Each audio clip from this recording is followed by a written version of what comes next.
what is Genesis chapter 1?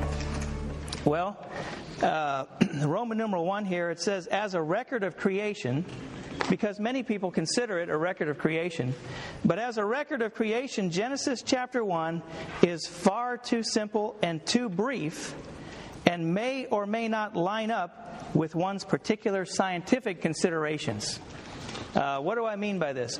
Well, let me just show you Genesis chapter 1.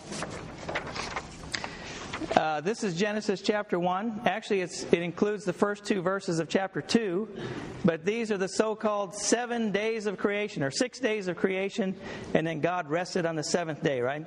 So in 12-point font, it all fits on a single page. And the point that our faculty advisor, Ken Diller, shared last week is that the Bible is not a science book. It's not a science textbook. One of these verses, for example, verse 11, it says, God said, let the earth sprout grass, herbs yielding seed, and fruit trees bearing fruit according to their kind, with their seed in them upon the earth. And it was so. A single verse to describe the plant life. Okay, I brought a book. I was considering to bring a whole stack of books tonight. This is one book.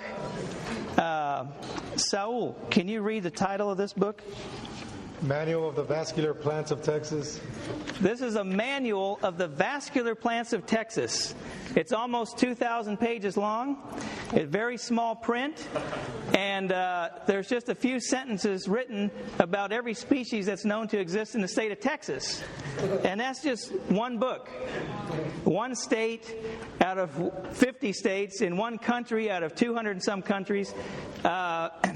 Describing the plants, and even just the vascular plants in the state of Texas. Okay? Can this one verse even begin to compare? I was going to bring some other books here. My plant morphology book, my plant anatomy book, my plant physiology book, my environmental science book.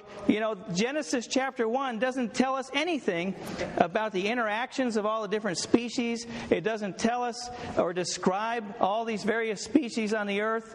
It doesn't talk about the different kinds of rocks and minerals and so forth in God's creation. There's so many things. Austin here could bring up several textbooks probably on geology. The point we're making here is that this is far too short. It's too brief. It's too simple to be considered a record of creation. So we want to consider tonight, what is it? Okay, what is this chapter? Okay, now let's look at Roman numeral 3. It says 2 Corinthians 4:6 indicates that the record in Genesis 1 is more instructive for the believer's experience of Christ than it is intended to be a record of creation. Let's read this verse together. Okay, the author here, Paul, he's quoting a verse from Genesis 1, verse 3, where it says, God said, let there be light.